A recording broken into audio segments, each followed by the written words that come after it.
Hello friends, very good morning. मैं Nagesh sir एक बार फिर से आप सभी के सामने अपने एनालॉग इलेक्ट्रॉनिक्स की क्लास को लेकर के आ गया हूँ। ध्यान दीजिएगा, पिछले वाले एनालॉग इलेक्ट्रॉनिक्स की क्लास में हम लोगों ने लास्ट टॉपिक डिस्कशन किया था, efficiency of half wave rectifier.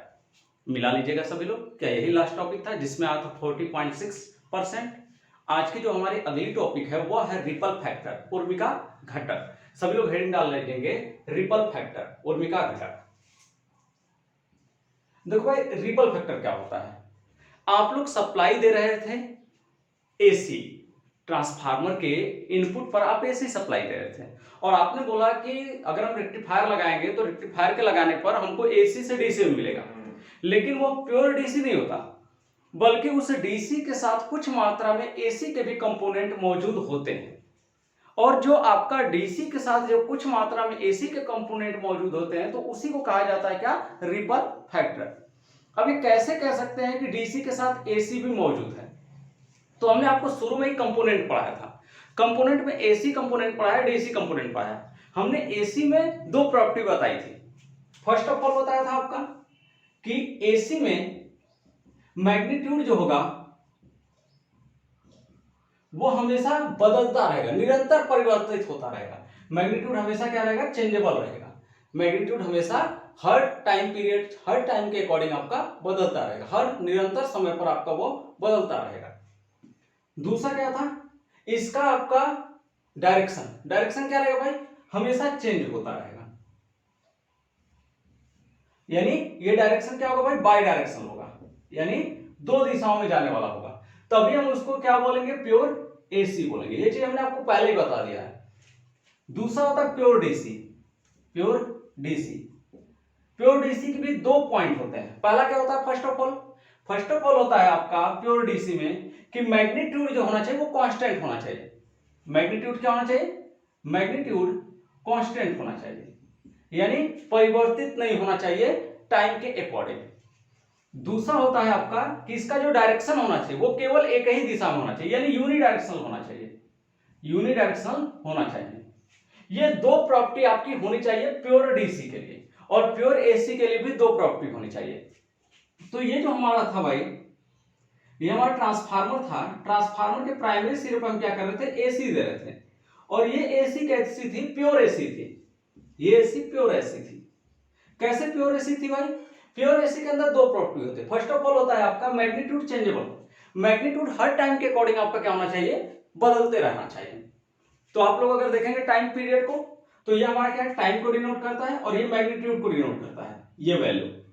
इसमें क्या भाई, मैग्नीट्यूड लगातार हर समय के अकॉर्डिंग क्या हो रही है, बदल रही है। हर समय मैग्नीट्यूड अलग अलग है, हर समय मैग्नीट्यूड अलग अलग है।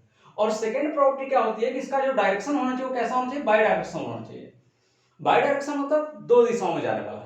तो आप देखे होंगे कि ये क्या यहां जा रहा है, प्लस वाई एक्सिस, और दूसरा कहां जा रहा है, माइनस वाई एक्सिस, यानी दो दिशाओं में ये पर्टिकुलर आपका जा रहा है। तो ये क्या है, बाई डायरेक्शन है, इसलिए हम कह सकते हैं कि ये क्या है, प्योर एसी है। अगर हम बात करें प्योर डीसी की, तो ये हमारा क्या था भाई, ट्रांसफार्मर का सेकेंडरी सिरा था, जिस पर हमने क्या लगा के रखा था, रेक्टिफायर लगाया था भाई। जब रेक्टिफायर से वैल्यू निकल रही थी तो ये वैल्यू कुछ इस तरह वाली थी, ये वैल्यू कुछ इस तरह वाली थी भाई। आपको देखने को भी मिला होगा कि ये वैल्यू क्या हो रही होगी, हर पॉजिटिव साइकिल को एक्सेप्ट कर रही है और हर नेगेटिव साइकिल को रिजेक्ट कर रही थी भाई। हर पॉजिटिव साइकिल को ये एक्सेप्ट कर रही थी और हर नेगेटिव साइकिल को ये रिजेक्ट कर रही थी। तो अगर हर पॉजिटिव साइकिल पर ये अगर वैल्यू दे रही है तो वो वैल्यू कैसी है, ये कहता है आपका कि मैग्नीट्यूड कांस्टेंट होना चाहिए। मैग्नीट्यूड कांस्टेंट होना चाहिए, यानी मैग्नीट्यूड कांस्टेंट होने का मतलब है कि ये होना चाहिए हमारा, हर समय मैग्नीट्यूड क्या होना चाहिए, एक जैसा होना चाहिए। लेकिन क्या मैग्नीट्यूड कांस्टेंट है, नहीं, मैग्नीट्यूड चेंजेबल है, मैग्नीट्यूड निरंतर बदल रहा है। मैग्नीट्यूड टाइम पीरियड के अकॉर्डिंग क्या हो रहा है, बदल रहा है आपका, यानी उसके अंदर क्या है, ये एसी वाला कंपोनेंट है, यानी ये कंपोनेंट मौजूद है, पहला कंपोनेंट मैग्नीट्यूड चेंजेबल वाला, यानी एक कंपोनेंट इसके अंदर एसी का है। दूसरा अगर हम बात करें, दूसरा कहता है कि यूनिडायरेक्शनल होना चाहिए, केवल एक दिशा में जाने वाला होना चाहिए। जैसे केवल वाई एक्सिस में जा रहा है, प्लस वाई एक्सिस में, तो यहां भी कहां जा रहा है, केवल प्लस वाई एक्सिस में ही जा रहा है, ये प्लस वाई एक्सिस में ही जा रहा है, माइनस वाई एक्सिस में नहीं जा रहा है। मीन्स ये यूनिडायरेक्शनल ही है, यानी एक कंपोनेंट एसी का है तो दूसरा कंपोनेंट क्या है, डीसी का है। तो अगर हम रेक्टिफायर से जब एसी को डीसी में बदलते हैं तो यह प्योर डीसी न मिल करके अगर इस डीसी के साथ कुछ एसी के कंपोनेंट मौजूद होते हैं तो ऐसे फैक्टर को बोला जाता है रिपल फैक्टर। लिखे भाई, रेक्टिफायर के द्वारा प्राप्त होने वाला आउटपुट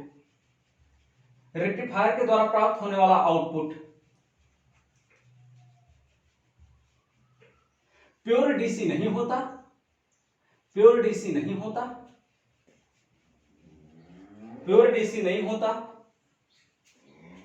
एसी के कुछ घटक रह जाते हैं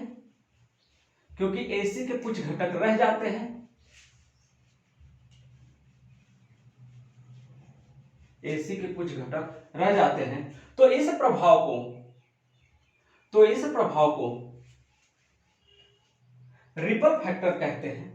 इस प्रभाव को रिपल फैक्टर कहते हैं। पैराग्राफ चेंज करिएगा, पैराग्राफ चेंज करके लिखेगा, यदि रेक्टिफायर से प्राप्त होने वाले डीसी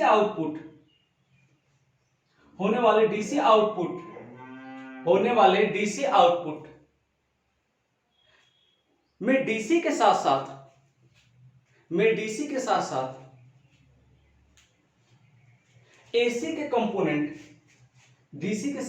एसी के कंपोनेंट होते हैं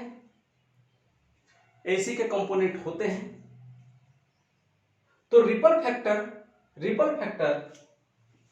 बराबर एसी के कंपोनेंट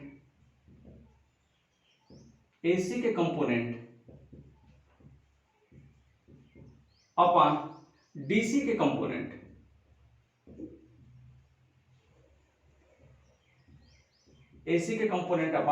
डीसी के कंपोनेंट। क्या आप सबको पता है कि एसी की जो वैल्यू लिखी जाती है वो किस में लिखी जाती है? अगर नहीं पता है तो जान लीजिएगा, एसी की वैल्यू हमेशा आरएमएस में लिखी जाती है, रूट मीन स्क्वायर, वर्ग माध्यमूल मान में लिखी जाती है। एसी की जब भी हम वैल्यू लिखेंगे वो आरएमएस में ही लिखेंगे, तो यह हमेशा वैल्यू किस में लिखी जाती है? आरएमएस वैल्यू रहती है। अगर कभी आपसे कॉम्पिटिटिव एग्जाम या कहीं पूछ भी देता है आपका कि जो एसी होता है वो एसी किस में लिखा जाता है, तो आपको हमेशा पता होना चाहिए कि एसी हमारा हमेशा आरएमएस में ही लिखा जाता है। दूसरी बात आती है डीसी किस में लिखी जाती है? डीसी की जो हम वैल्यू निकालते हैं वो किस में निकालते हैं, किस में कैलकुलेट करते हैं? तो वो वैल्यू कैलकुलेट करते हैं एवरेज में। वो वैल्यू किस में कन्वर्ट करते हैं? एवरेज में। तो डीसी जो होती है वो एवरेज वैल्यू होती है। ये जो वैल्यू होती है वो कौन सी वैल्यू होती है? एवरेज वैल्यू होती है। तो आपने देखा अभी कि ये जो हमारा था डीसी आउटपुट, हम किसकी बात कर रहे हैं? DC output. अब इसमें आपने देखा कि ये डीसी प्योर डीसी नहीं है, बल्कि इसके साथ क्या भाई, डीसी के साथ साथ कुछ एसी के भी कंपोनेंट मौजूद है। इसके साथ डीसी के साथ साथ कुछ एसी के भी क्या थे? कंपोनेंट मौजूद थे। ये एसी का कंपोनेंट था और बाकी डायरेक्शन यूनी डायरेक्शन था, इसलिए डीसी का कंपोनेंट था भाई। तो हम कह सकते हैं I RMS is equal to I RMS हम किसको बोल रहे हैं? आई आरएमएस हम बोल रहे हैं जो एसी दे रहे हैं। ये हमारा क्या था भाई? ट्रांसफार्मर था। ट्रांसफार्मर पर हम क्या दे रहे थे? एसी दे रहे थे। ये हम एसी दे रहे थे भाई, और प्योर एसी दे रहे थे। एसी की वैल्यू किस में लिखते हैं? आरएमएस में लिखते हैं। ये आरएमएस में लिखते हैं। तो यहां हम लिख सकते हैं आई आरएमएस, लिख सकते हैं ना, लिख दिया हमने आई आरएमएस। क्लियर है इतना सबको? जब ये आपका रेक्टिफायर एक डायोड से होकर के गुजरता है तो हमको क्या देता है? डीसी आउटपुट देता है। अब ये डीसी आउटपुट दो चीजें हैं इसमें, पहला है आई आरएमएस यानी एसी का कंपोनेंट है और दूसरा डीसी का कंपोनेंट है। ये दो चीजें इसमें मौजूद है। तो जो एसी का कंपोनेंट होगा उसको हम आरएमएस में लिखेंगे और जो डीसी का कंपोनेंट होगा उसको हम एवरेज में लिखेंगे। और ये इनपुट से ही आउटपुट मिल रहा है आपका, तो इनपुट बराबर क्या होगा भाई? आई आरएमएस बराबर क्या होगा? तो ये हो जाएगा आई आरएमएस डैश। मैं इसको आई आरएमएस डैश लिख रहा हूं, क्यों? क्योंकि भाई ये आई आरएमएस, ये प्योर एसी है, ये प्योर एसी नहीं है, तो इसको मैं डैश लिखूंगा। प्लस क्या है? डीसी को किस में लिखते हैं? एवरेज। तो ये क्या हो जाएगा? आई डीसी। इतना भाई सबका कॉन्सेप्ट क्लियर है ना भाई? सबका कॉन्सेप्ट क्लियर। अब हम क्या करेंगे, आपका I R M S square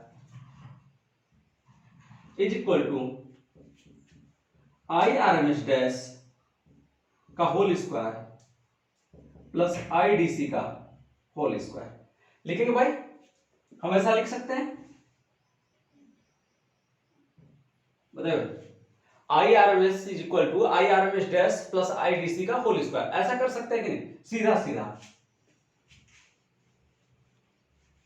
सीधा हम इसको जो लिख सकते हैं, हम तो पहला वाला जो आपको समझाए थे, पहला वाला पॉइंट क्यों समझाए? क्योंकि आपको पता हो जाए कि इनपुट से आउटपुट जो मिल रहा है वो किस तरह से मिल रहा है। तो हमारी वैल्यू होगी I R M S square is equal to I D C square plus I R M S dash square, ये होगा भाई। अब क्या करेंगे, हम दोनों साइड आपका आई डी सी स्क्वायर से भाग दे देंगे। तो दोनों तरफ आई डी सी स्क्वायर से भाग देने पर क्या हो जाएगा भाई वैल्यू? अगर भाग देंगे तो उस कंडीशन में यहां हो जाएगा I R M S square upon I D C square, ये होगा is equal to I D C upon I D C upon I D C, और ये दोनों क्या है? स्क्वायर में प्लस ये क्या हो जाएगा? I R M S dash square upon I D C square, ये वैल्यू होगी भाई। क्योंकि ये एसी का कंपोनेंट जो होगा वो क्या होगा? I R M S dash होगा अपॉन आई डी सी होगा ना भाई। हमने आपको बताया कि यहाँ आर एम एस मेन प्योर एसी है तो ये वैल्यू है उसकी, और ये नॉन प्योर है तो ये हमेशा डैश में रहेगी, तो ये I R M S upon I D C की वैल्यू हमें निकालना है, इसलिए हमने आई डी सी से भाग दिया। तो ये हमारा मिल गया I R M S dash square upon I D C square आ गया। आगे हम इसको लेके कैलकुलेट करेंगे, जब हम इसको लेके कैलकुलेट करेंगे तो ये तो 1 हो जाएगा कट करके, हम इसको इधर लेकर के आ जाते हैं। तो ये हमारी वैल्यू हो जाएगी I R M S dash upon I D C का होल स्क्वायर होगा भाई, इज इक्वल टू क्या हो जाएगा भाई? ये हमारी वैल्यू होगी I R M S square upon I D C square minus क्या हो जाएगा 1, क्योंकि ये जब कटेगा तो 1 होगा, जब इधर लाएंगे तो ये क्या हो जाएगा? -1 हो जाएगा। अब हम स्क्वायर को हटाएंगे तो इधर क्या हो जाएगा? रूट हो जाएगा। तो यहां से हम कर लेते हैं यहां ऐसे, तो ये क्या हो जाएगा भाई? I R M S dash का whole square upon I D C का होल स्क्वायर, यही था, हम इसको इधर लेकर के आ जाते हैं तो ये क्या हो जाएगा? रूट में हो जाएगा। रूट में क्या होगा भाई? तो रूट में आई आर एम एस और आई डी सी का होल स्क्वायर है, तो I R M S upon I D C का होल स्क्वायर -1। अब आई आर एम एस का मान आपने पीछे कैलकुलेट किया है और आई डी सी का भी मान आपने पीछे कैलकुलेट किया है, तो हम उस वैल्यू को यहां पे क्या करेंगे? पुट अप करेंगे। तो ये हो जाएगा ripple factor is equal to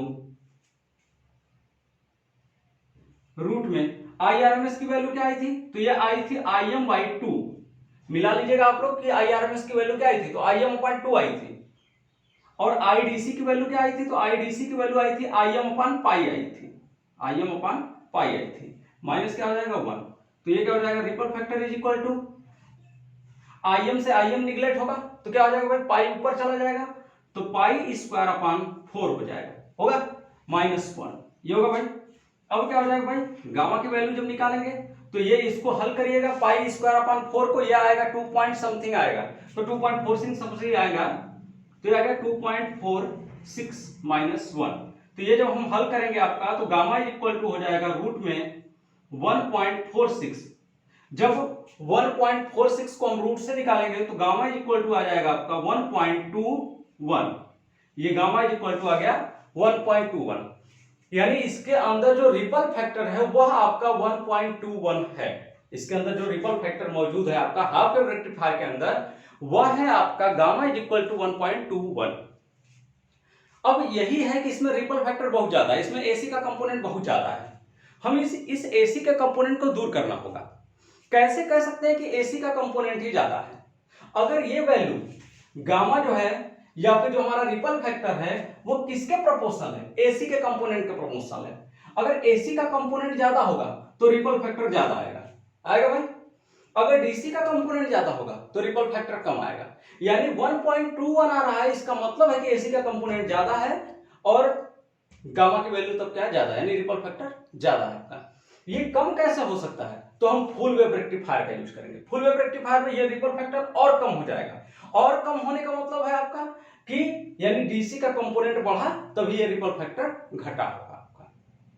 तो वो आप आगे पढ़ेंगे फुल वेव रेक्टिफायर, जो हमारा अगला टॉपिक ही है। तो आप सभी लोग अगला टॉपिक डाल लीजिएगा हेडिंग फुल वेव रेक्टिफायर, और ये आपका जितना भी इसको नोट कर लीजिएगा। तब तक हम वीडियो को रोक करके मिटा लेते हैं।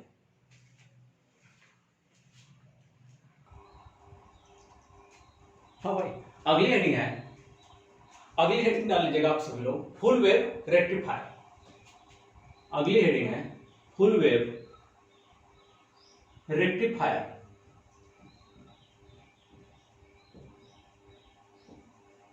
अगर आप हिंदी में लिखना चाहते हो तो हिंदी में लिख लीजिएगा पूर्ण तरंग दिष्टकारी। हिंदी में लिख लीजिएगा पूर्ण तरंग दिष्टकारी। नाम से क्या लग रहा है कि भाई फुल वेव, यानी इसमें जो वेव मिलेगा वो पूरा का पूरा वेव मिलेगा। इसमें जो वेव मिलेगा वो वेव कैसा मिलेगा, पूरा का पूरा वेव आपको मिलेगा। तो इसका नाम क्या पड़ा, फुल वेव रेक्टिफायर। ध्यान दीजिएगा, फुल वेव रेक्टिफायर में हम सेंटर टेप टाइप ट्रांसफार्मर का प्रयोग करते हैं। सेंटर टेप टाइप ट्रांसफार्मर एक ऐसा ट्रांसफार्मर होता है जिसके मध्य बिंदु में सेंटर पर टेपिंग की गई होती है। टेपिंग करके एक अलग से पॉइंट, अतिरिक्त पॉइंट निकाला गया होता है। देखिएगा, ये आपका क्या भाई, ट्रांसफार्मर का प्राइमरी सिरा है। ये ट्रांसफार्मर का क्या है, प्राइमरी सिरा है।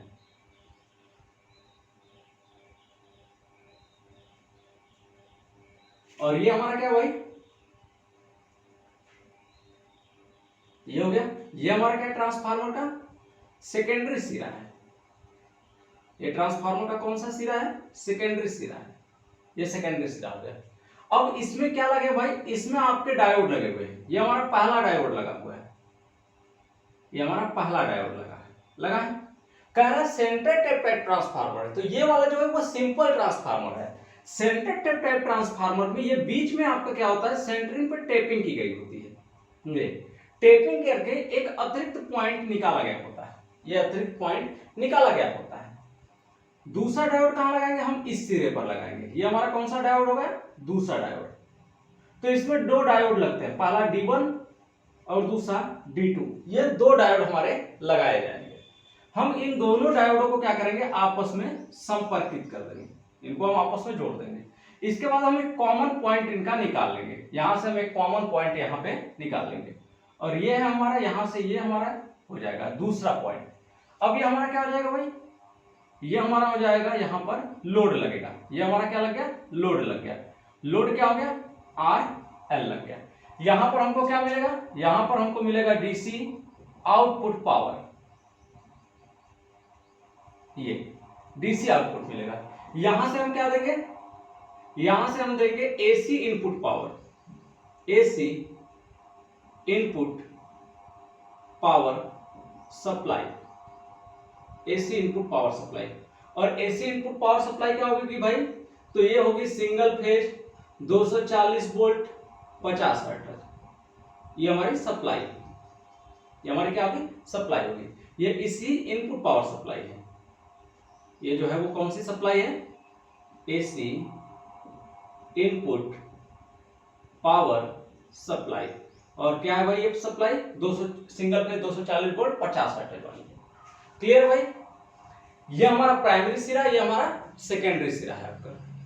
अब सबसे पहले बात करेंगे फुल वेव रेक्टिफायर किसे कहते हैं। वह रेक्टिफायर जिसमें दो डायोडों का प्रयोग किया गया होता है, उसे हम फुल वेव रेक्टिफायर कहते हैं। या वैसा रेक्टिफायर है जिसमें आपका दोनों साइकिल का आउटपुट प्राप्त होता है, यानी पॉजिटिव साइकिल का भी, यानी इस पॉजिटिव साइकिल का भी आउटपुट मिलेगा और इस नेगेटिव साइकिल का भी आउटपुट आपको प्राप्त होगा। दोनों आउटपुट आपका यहां, दोनों आपका आउटपुट प्राप्त होगा, पॉजिटिव वाले से भी और नेगेटिव वाले से भी। तो ऐसे रेक्टिफायर को क्या बोलेंगे हम, फुल वेव रेक्टिफायर बोलेंगे। जबकि हाफ वेव में किसी एक ही साइकिल का मिल रहा था भाई। चलिए, तो लिखिएगा फुल वेव रेक्टिफायर में ऐसा रेक्टिफायर जिसमें दोनों साइकिल रेक्टिफाई होती है, जिसमें दोनों साइकिल रेक्टिफाई होती हैं, और उस वाले में क्या होता था भाई, केवल एक साइकिल होता था, या तो पॉजिटिव या तो निगेटिव। हाँ भाई, अगली हेडिंग डाल लीजिएगा कंस्ट्रक्शन, संरचना, कंस्ट्रक्शन, संरचना। क्या होगा भाई कि इसका संरचना क्या होगा, तो कहेंगे इस प्रकार के रेक्टिफायर में, इस प्रकार के रेक्टिफायर में कैसा ट्रांसफार्मर लगा है, सेंटर टैप टाइप ट्रांसफार्मर लगा है। और इस सेंटर टैप टाइप ट्रांसफार्मर में कितने डायोड हैं, दो डायोड है, पहला डायोड D1 है और दूसरा डायोड D2 है। और इन दोनों डायोडों को आपस में संपर्कित करा करके हम एक कॉमन पॉइंट निकाल लेते हैं, और सेंटर और कॉमन पॉइंट के बीच में एक लोड लगा करके हम डीसी आउटपुट प्राप्त करते हैं। क्लियर भाई? तो हम ये कहां लिखेंगे, इसके कंस्ट्रक्शन में लिखेंगे। कंस्ट्रक्शन का मतलब होता है जो भी आपको दिख रहा हो उसी को आप अपनी कॉपी में लिख लीजिए, लिखेंगे। इस प्रकार के रेक्टिफायर में, इस प्रकार के रेक्टिफायर में सेंटर टैप टाइप ट्रांसफार्मर का प्रयोग करते हैं। इस प्रकार के रेक्टिफायर में सेंटर टैप टाइप ट्रांसफार्मर का प्रयोग करते हैं, सेंटर टैप टाइप ट्रांसफार्मर का प्रयोग करते हैं। हो गया भाई? आगे लिखिएगा, यह सेंटर टैप टाइप ट्रांसफार्मर, इस सेंटर टैप टाइप ट्रांसफार्मर लिखेगा, इस यह के एक को हटा करके इस कर लीजिएगा। इस सेंटर टैप टाइप ट्रांसफार्मर के प्राइमरी सिरे पर एसी इनपुट पावर सप्लाई दी जाती है, एसी इनपुट पावर सप्लाई दी जाती है।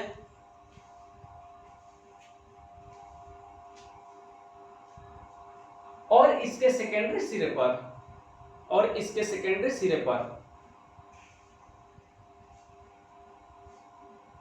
सिरे पर दो डायोड क्रमशः D1 and D2, two diode क्रमशः D1 एंड D2 लगा देते हैं।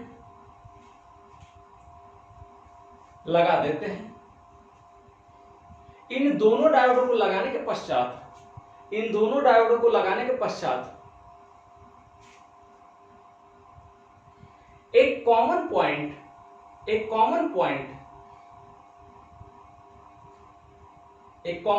बना लेते हैं,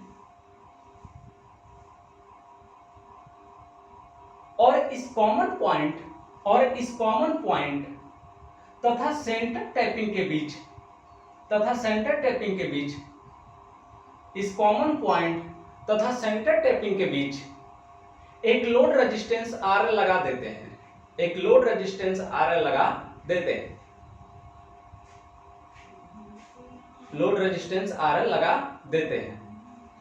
और इसी लोड रेजिस्टेंस पर डीसी आउटपुट प्राप्त करते हैं। क्लियर भाई? चलिए अब हम देख लेते हैं आपका कि कैसे यह एसी को डीसी में चेंज करेगा। तो अगली हेडिंग डाल लीजिएगा कार्यविधि, वर्किंग, कार्यविधि में पहला पॉइंट डालिएगा पॉजिटिव हाफ साइकिल के कारण, due to positive half cycle. कार्यविधि में वर्किंग में आपका पहली हेडिंग डालेगा पॉजिटिव हाफ साइकिल के कारण या due to positive half cycle. हम किसके कारण बात कर रहे हैं भाई? पॉजिटिव हाफ साइकिल के कारण बात कर रहे हैं। तो ये हमारा क्या हो गया? पॉजिटिव हाफ साइकिल हो गया, ये 0 हो गया, ये पाई हो गया भाई, और ये क्या हो जाएगा? ओमेगा टी हो जाएगा, होगा? ये हो गया। ये हमारा क्या हो गया? प्राइमरी सिरा है, तो P1 हो गया, ये हमारा क्या हो गया? P2 हो गया। क्लियर है? ये हमारा कौन सा सिरा हो गया? P1, और दूसरा सिरा क्या हो गया? P2। ये हमारा कौन सा सिरा है? S1, और दूसरा सिरा क्या है? S2। ये दो सिरे हो गए। इतना क्लियर है भाई? P1 P2 S1 S2।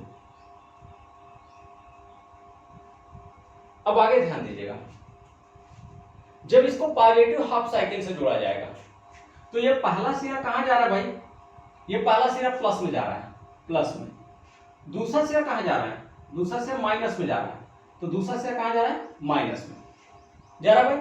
तो ये पहला सिरा प्लस में जा रहा है और ये दूसरा सिरा कहां जा रहा है? माइनस में। तो पहला सिरा प्लस में गया, दूसरा सिरा माइनस में गया। तो इसी तरह से इस साइड में क्या होगा भाई, पहला सिरा प्लस में जुड़ेगा और दूसरा सिरा माइनस में जुड़ेगा। अब क्या होगा, अब ये पी टाइप, ये हमारा क्या है, पी टाइप है।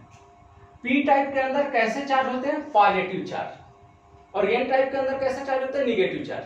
तो जब पी टाइप प्लस से जुड़ेगा, पॉजिटिव पॉजिटिव से जुड़ेगा तो प्रतिकर्षण होगा, जिसकी वजह से बल लगेगा तो कार्य होगा। आपको हमने आपको फॉरवर्ड बायसिंग और रिवर्स बायसिंग पढ़ाया है।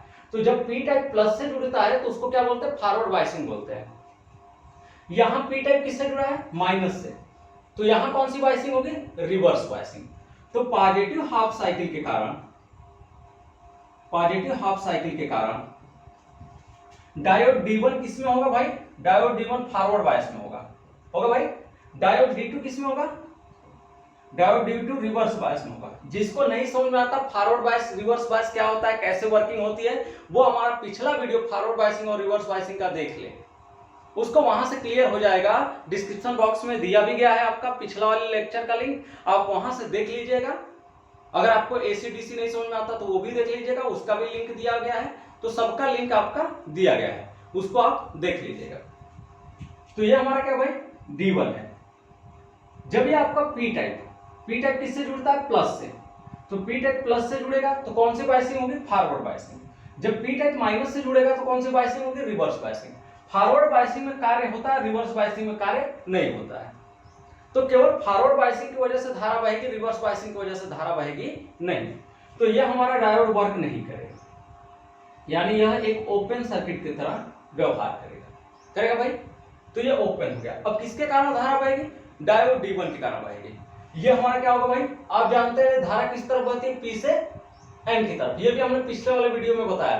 तो पिछला वाला अगर वीडियो नहीं देख रहे हैं तो ये आपकी सबसे बड़ी गलती है। बीच से कभी भी हमारा वीडियो मत देखिएगा, अगर देखना है तो शुरू से देखिएगा, अन्यथा वीडियो देखिएगा ही मत। तो पी टाइप से एन टाइप की तरफ करंट फ्लो करती है।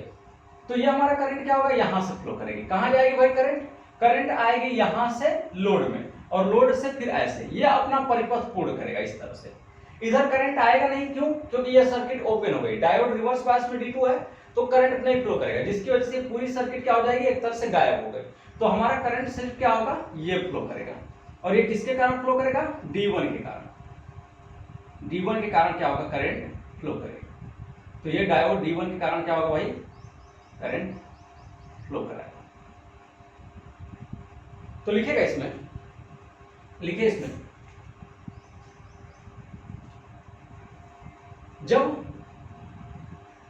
जब पॉजिटिव हाफ साइकिल दी जाती है, जब पॉजिटिव हाफ साइकिल दी जाती है तो P1 सिरा प्लस से, P1 सिरा प्लस से वो P2 सिरा माइनस से संयोजित होता है।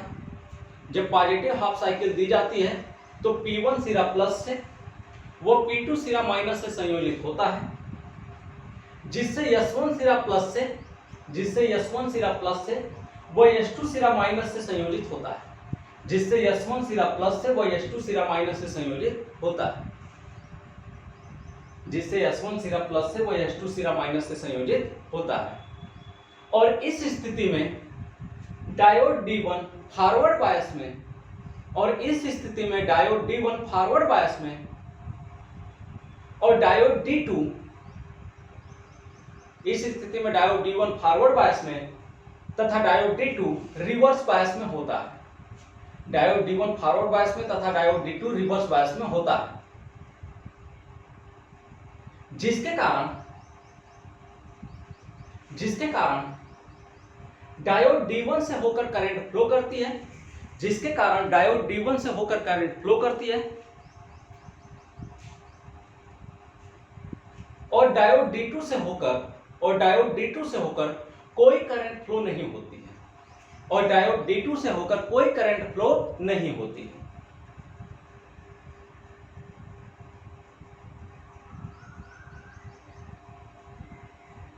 D2 से होकर कोई करंट फ्लो नहीं होती है, जिसके कारण डायोड D1 के कारण, जिसके कारण डायोड D1 के कारण लोड पर डीसी आउटपुट पावर प्राप्त होता है। डीसी आउटपुट पावर प्राप्त होता है। ओके भाई, ये फिगर उसमें बना लिए होंगे, ये ऐसे फिगर बना लीजिएगा। क्लियर भाई, ऐसे ही फिगर बनाइएगा पॉजिटिव हाफ साइकिल में। जब बन जाए फिगर तो अगली हेडिंग डालिएगा निगेटिव हाफ साइकिल, और पॉजिटिव हाफ साइकिल में ये फिगर बना लीजिएगा डीसी आउटपुट पर 0 से पाई, और ये क्या है ओमेगा टी, ये बना लीजिएगा। ये भी बना लीजिएगा, किसमें आप बनाएंगे ये बनाएंगे आप पॉजिटिव हाफ साइकिल में। अगली हेडिंग डालेगा आप निगेटिव हाफ साइकिल के कारण, निगेटिव हाफ साइकिल के कारण, due to negative half cycle. अब यहां पाई था भाई, यहां से पाई था, अब यहां से क्या होगा भाई, जब ये आएगा तो ये क्या हो जाएगा, पाई से 2 पाई होगा। ये पाई से कहां तक होगा, ये 2 पाई तक होगा। तो हम इसको बल्कि नया बना देते हैं,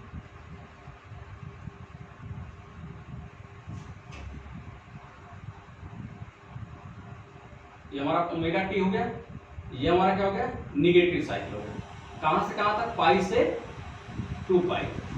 तो ये निगेटिव साइकिल हो गई कहां से कहां तक, पाई से 2 पाई तक हो गई। जब ये निगेटिव साइकिल दिया जाएगा तो उस कंडीशन में क्या होगा भाई, जब निगेटिव साइकिल आएगा तो पहला सिरा क्या भाई, पहला सिरा किस में जा रहा है, माइनस में, पहला सिरा माइनस में। दूसरा सिरा किस में जा रहा है, दूसरा सिरा प्लस में जाने की कोशिश करेगा, तो दूसरा सिरा प्लस में जा रहा है। क्लियर भाई इतना। तो ये भी क्या होगा, ये भी माइनस से जुड़ेगा, और ये भी क्या होगा प्लस से संयोजित होगा भाई। ये हमारा क्या था डायोड D2 दिख रहा है। अब ध्यान दीजिएगा, पहले ये पॉजिटिव से जुड़ा था, पॉजिटिव हाफ साइकिल में ये पॉजिटिव से जुड़ा था, तो ये फॉरवर्ड में था और ये रिवर्स में था। लेकिन अब क्या हुआ, अब ये पॉजिटिव से जुड़ गया और ये किससे जुड़ गया, निगेटिव से। तो अब कौन होगा, तो अब निगेटिव हाफ साइकिल में डायोड D1 किस में चला जाएगा भाई, तो diode D1 P type minus से जुड़ा है, तो किस में चला गया, रिवर्स में, ये रिवर्स बायस में चला गया। डायोड D2 का पी टाइप किससे जुड़ा है, पॉजिटिव से, किस में चला जाएगा, फॉरवर्ड में, तो ये किस में चला गया, फॉरवर्ड बायस में, और ऊपर वाला किस में चला गया, रिवर्स बायस में। तो डायोड D1 के कारण करंट फ्लो नहीं होगी, लेकिन डायोड D2 के कारण क्या होगा, करंट फ्लो होगा। तो ये क्या हो जाएगा भाई, D1 के कारण कोई करंट फ्लो नहीं होगी, तो ये क्या हो गया, एक तरह से ओपन हो गया, ये ओपन हो गया, इसके कारण कोई करंट फ्लो नहीं कर रही है। लेकिन डायोड D2 के कारण करंट फ्लो करेगी, तो डायोड D2 के कारण क्या होगा भाई, हमारा करंट इस तरह से फ्लो करेगा भाई। देख लीजिएगा, हमारा हमेशा धारा किस तरफ जाती है, P से N की तरफ जाती है, तो ये हमेशा क्या होगा, धारा P से N की तरफ जाएगी, तो ये हमारा ऐसे लूप बनेगा। तो डायोड D2 के कारण क्या होगा, करंट फ्लो करेगा भाई, D2 के कारण, D2 हो गया भाई। तो अब यहां क्या होगा भाई, ये जो हमको डायोड D1 के कारण मिला था, अब क्या मिलेगा, ये हमको मिलेगा पाई से 2 पाई, और किसके कारण मिलेगा, डायोड D2 के कारण मिलेगा। तो ये वाला फिगर किसमें बनाएंगे आप, ये वाला फिगर बनाएंगे निगेटिव हाफ साइकिल में। इसको भी लिखिएगा, जब निगेटिव हाफ साइकिल दी जाती है, जब निगेटिव हाफ साइकिल दी जाती है, तो प्राइमरी का P1 सिरा माइनस से, वो प्राइमरी का P2 सिरा प्लस से, प्राइमरी का P1 सिरा माइनस से, वो प्राइमरी का P2 सिरा प्लस से संयोजित होता है। प्राइमरी का P1 सिरा माइनस से, वो प्राइमरी का P2 सिरा प्लस से संयोजित होता है, तथा सेकेंडरी का S1 सिरा माइनस से, तथा सेकेंडरी का S1 सिरा माइनस से, वो S2 सिरा प्लस से संयोजित होता है। S1 सिरा माइनस से, वो S2 सिरा प्लस से संयोजित होता है। क्लियर भाई, S1 सिरा माइनस से, वो S2 सिरा प्लस से संयोजित होता है, जिसके कारण डायोड D1, जिसके कारण डायोड D1 रिवर्स बायस में, जिसके कारण डायोड D1 रिवर्स बायस में, वो डायोड D2 फॉरवर्ड बायस में होता है। डायोड D1 रिवर्स बायस में, वो डायोड D2 फॉरवर्ड बायस में होता है। डायोड D1 रिवर्स बायस में, वो डायोड D2 फॉरवर्ड बायस में होता है, जिसकी वजह से डायोड D1 के कारण जिसकी वजह से डायोड D1 के कारण कोई करंट फ्लो नहीं होती, डायोड D1 के कारण कोई करंट फ्लो नहीं होती, लेकिन डायोड D2 के कारण करंट फ्लो होती है, लेकिन डायोड D2 के कारण करंट फ्लो होती है, जिसकी वजह से लोड RL पर डीसी आउटपुट प्राप्त होता है। तो ये कार्यविधि हो गई आपकी समाप्त। अब हम आगे जब मिलेंगे तो हम न्यूमेरिकल पे चर्चा करेंगे कि अब आपका फुल वेव रेक्टिफायर में क्या क्या वैल्यू प्राप्त होती है। तो आज के लिए इतना ही, मिलेंगे नेक्स्ट टॉपिक पर। धन्यवाद। लेकिन आप सभी लोग हमारे चैनल को शेयर जरूर करें अपने फ्रेंडों के साथ, जो लोग आपके ग्रुप में नहीं जुड़े हैं या जो इंटर करने के बाद आपके साथ पास आउट तो हुए लेकिन अलग अलग कॉलेजों में पढ़ रहे हैं, तो अगर उनको ये सुविधा नहीं मिल पा रही है तो आप उनको हमारे चैनल को शेयर करिए, ताकि वो बच्चे भी देखें, उनके भी भविष्य में निखार आए। ये आप लोगों से हमारा विनम्र निवेदन है। तो आज के लिए इतना ही, धन्यवाद।